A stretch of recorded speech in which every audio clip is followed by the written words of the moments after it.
मुंबई स्वप्नांची नगरी, पण या मुंबईत आज मराठी माणूस परका होतोय का? अभिनेते सयाजी शिंदे यांनी शेअर केलेल्या व्हिडिओ क्या कर रहा है? परत जाधव पिंजऱ्यात दिसतात आणि प्रश्न एकच विचारला जातो, मराठी माणूस आज मोकळा आहे का? व्हिडिओत राज साहेब ठाकरे यांच्या मराठी भाषेवरील भाषणाचाही उल्लेख आहे.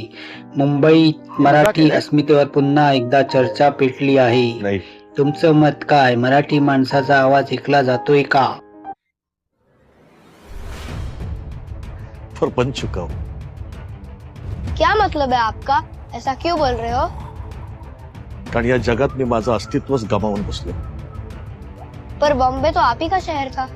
बॉम्बे नाही, मुंबई। आणि हो, मलाही आधी असंच वाटलं। तो फिर ये हुआ कैसे? आधी आम्हालाच आमच्या भाषेची लाज वाटू लागली, आमच्या जमिनीचे सौदे झाले, आमच्या हक्काच्या नोकऱ्या नाकारल्या गेल्या आम्हालाच। आणि असं करत करत शेवटी हे शहर आम्हालाच परवडेनसं झालं। जब ये सब हो रहा था तो क्या आपको इस बात का एहसास नहीं हुआ?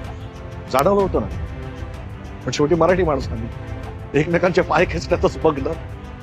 तो फिर क्या आप शहर छोड़कर चले गए? नाही, आम्हाला हक्कलं गेलं, जाणून बुजून पद्धतशीरपणे।